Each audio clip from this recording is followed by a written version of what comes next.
Hi everyone and welcome back. Great to have you on board. For anyone new to my channel, my name's Joya and I create music vlogs that mostly have a nostalgia theme and importantly deal with Australian content, music, venues, whatever it might be. It is mostly Australian.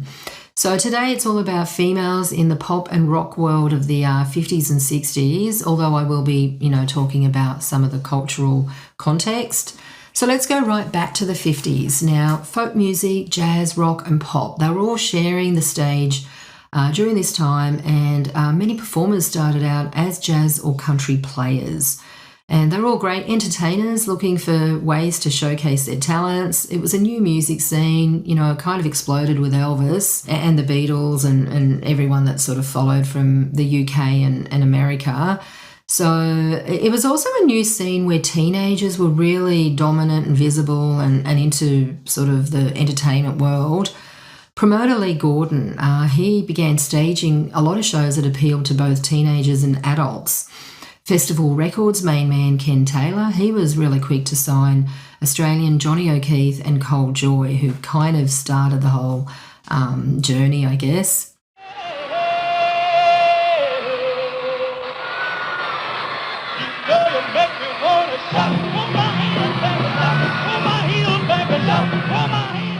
Now, Australia at the time, look, conservatism, racism, intolerance, it was a big part of the culture, embarrassingly so.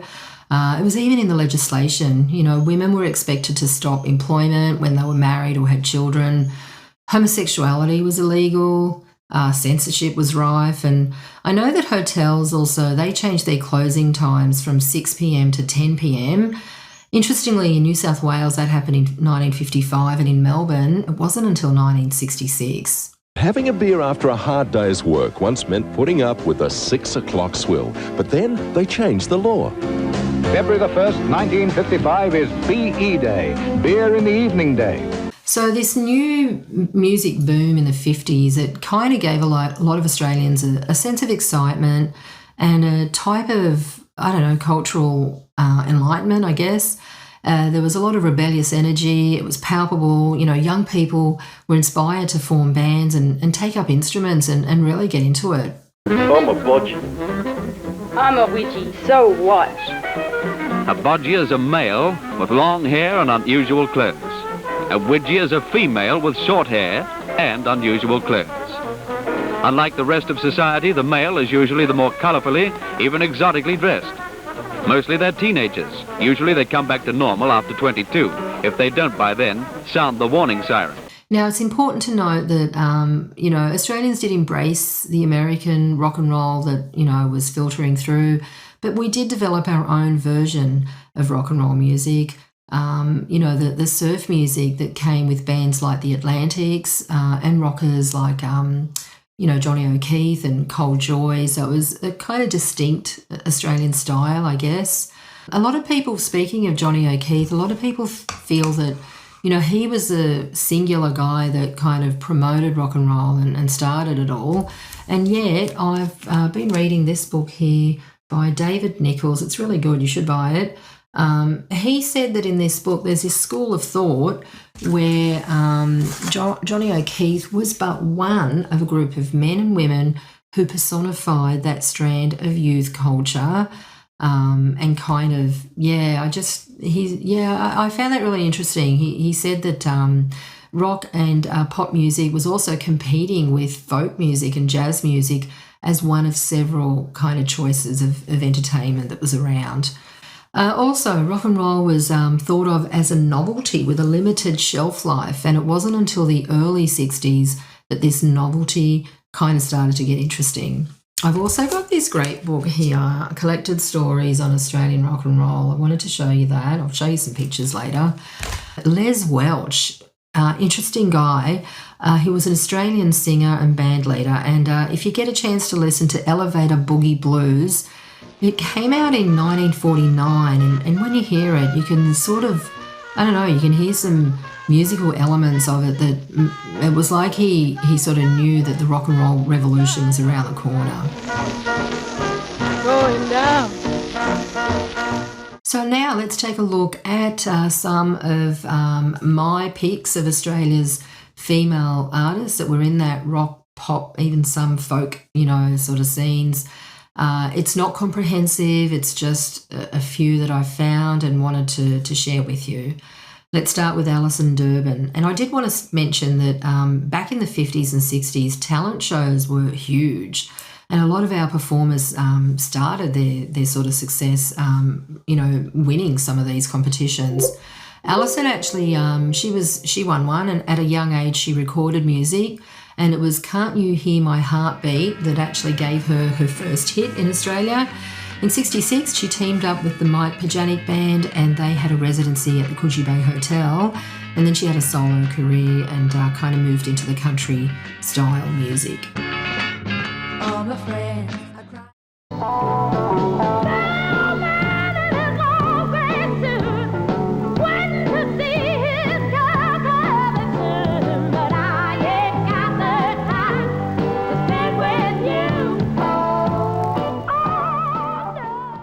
Alison McCallum, she began her career in 1967. Her first recording was with the band Tully, and then she moved on to Freshwater. She did have a solo career, and you've probably heard the song Superman, because I even remember it. And as well, she sang that It's Time, which was that song of the Labor Party, that 1972 campaign they had. It's time, it was free, yes it's time for loving. Betty McQuade, again another talent show winner. So this prize was actually pretty cool. The prize was a Lee Gordon Big Show sort of support. It was in 1957, and it was with Little Richard, Gene Vincent and Eddie Cochrane. Wow, how cool. Bev Harrell, she was Go Set magazine's most popular female artist 3 times between 67 and 69. She did tour a lot. She performed all over the world and was pretty popular.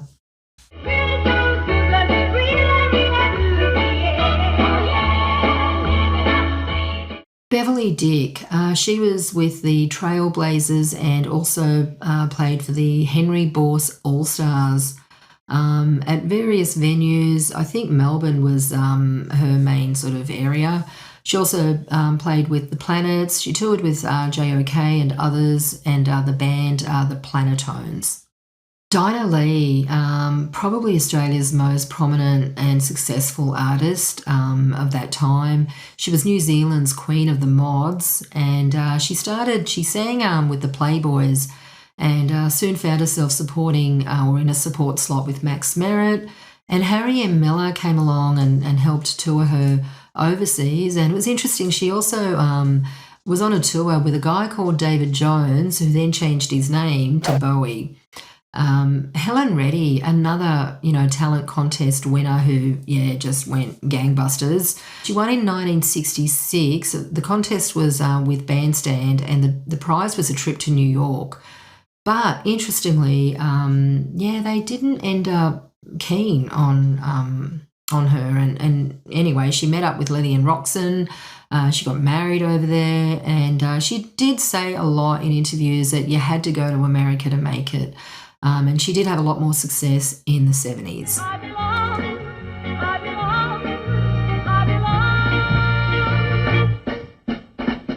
Jeannie Lewis, she started on the Sydney folk and jazz circuit in the mid-60s, and look, she got really successful. She travelled the globe. She had 7 albums, including the really popular Free Fall Through Featherless Flight. Did I say that right? In 1974, and later on she had a lot of success in musical theatre. And a great track that's at the end of that Judy Davis and Brian Brown movie. Check that out. It's really good. I hear your voice without a sound, so we share a common bond and face the turmoil that surrounds till time brings change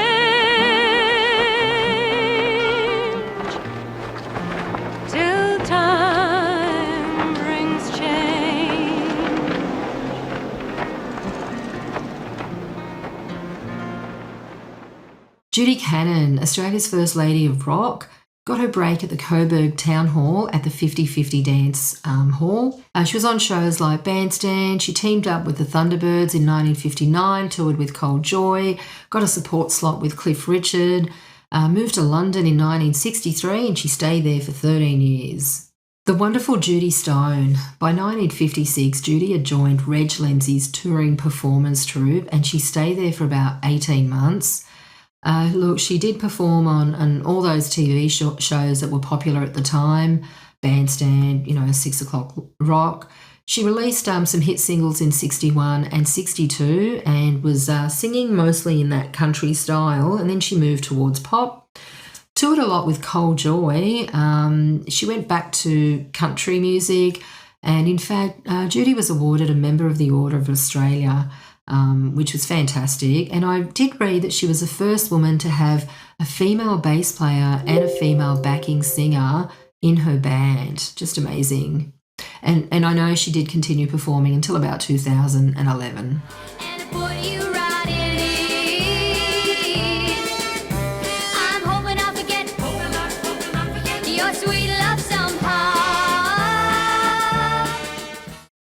Judith Durham of the Seekers. Look, they obviously rose to great, international fame in the 60s, and they were the first Australian pop group to achieve major success in the UK and America.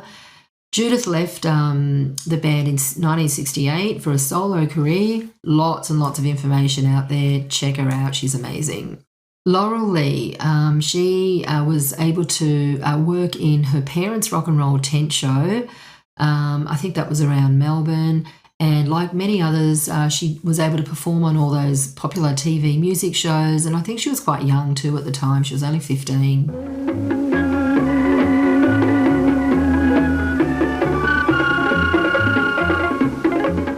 The beautiful and amazing Lana Cantrell, an absolute Australian treasure. She recorded 6 albums in the 60s.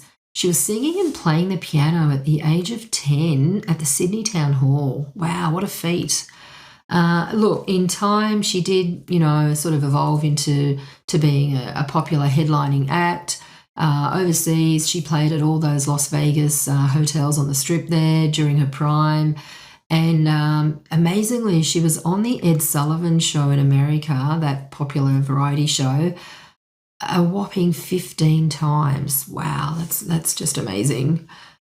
Linda George, a lot of pop, jazz, fusion and soul kind of music. In 69, she had her first band, Nova Express. She had a solo career. Her single, Mama's Little Girl, that was a song that reached the top 10. And look, from 72 to 1998, she also worked as a session singer and later became a music teacher.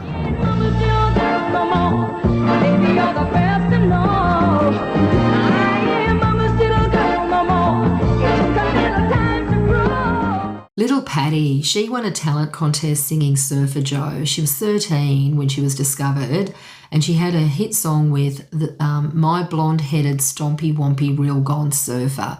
Boy, that was an instant hit. And this was kind of unusual because recordings back then were mostly dominated by men. So, yeah, she was really lucky with that too, and deservedly so.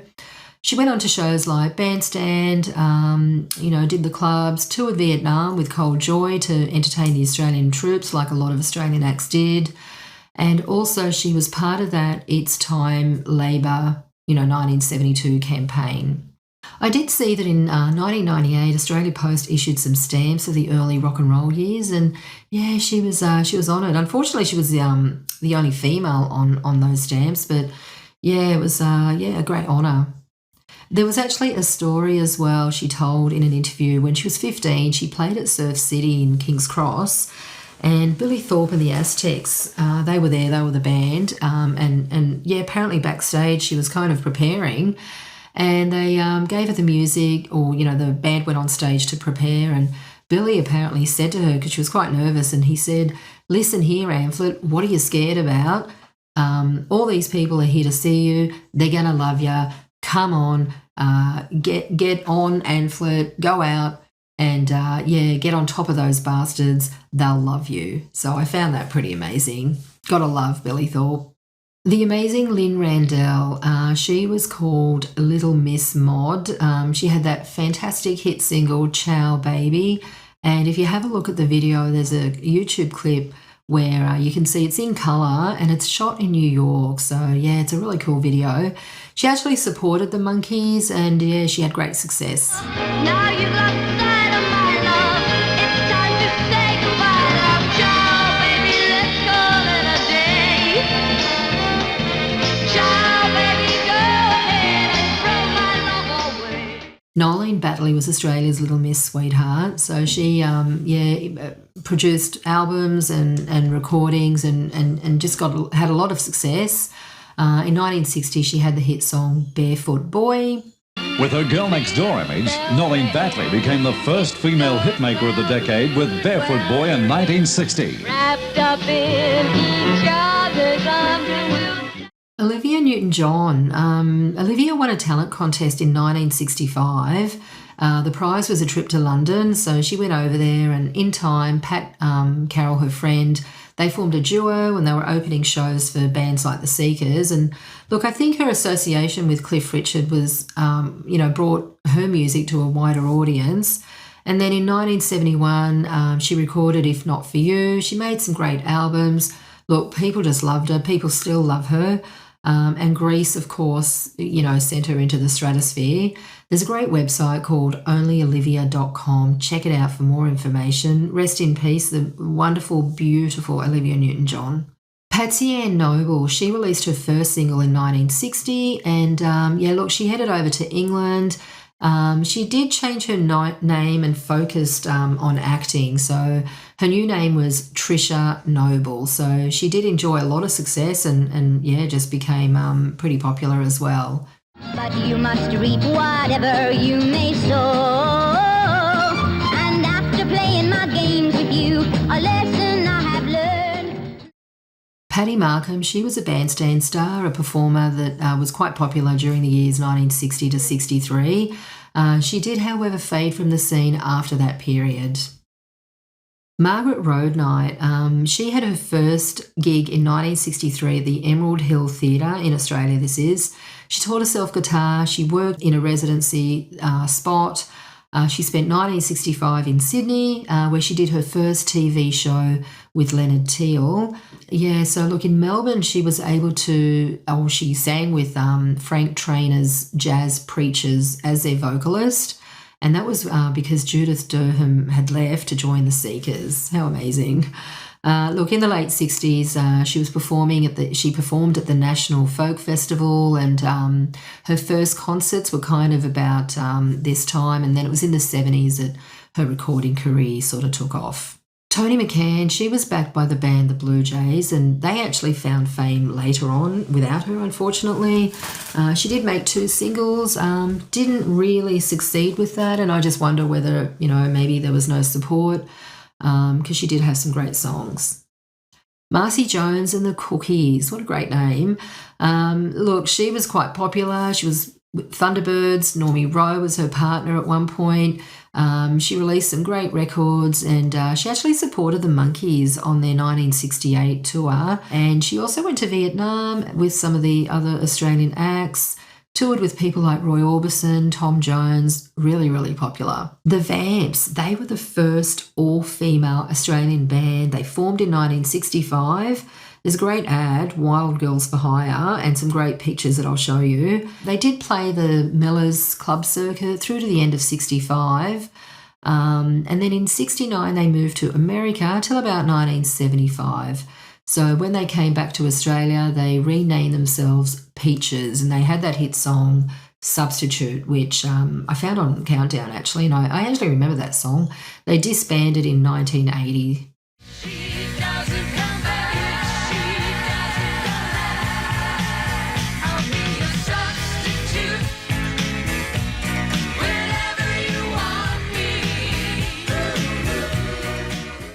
Wendy Saddington, she was discovered at a coffee shop in Carlton in Melbourne.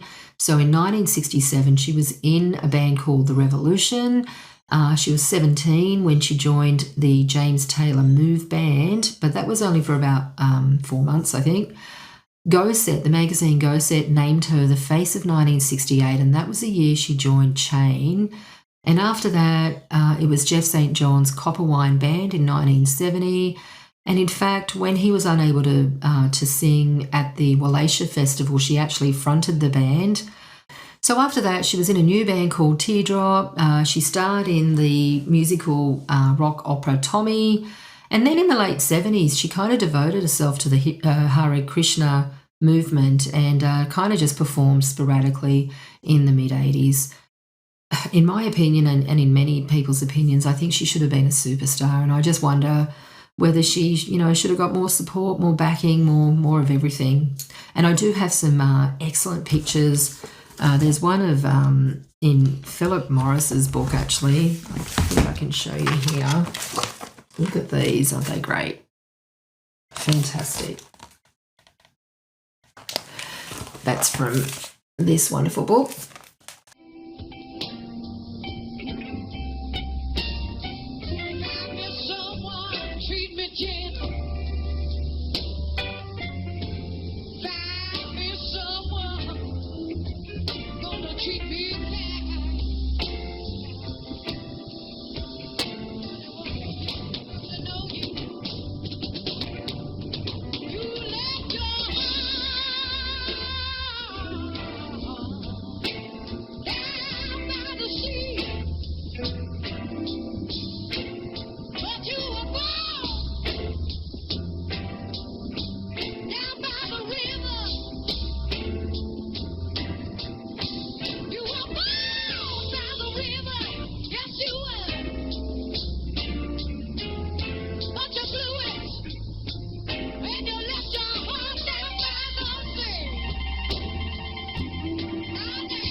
As I said, there does seem to be a lot of recorded evidence of this period that showcases a lot of male performers, but not a lot with female performers. I think more and more clips are appearing on YouTube, which is great. So I hope to see a lot more.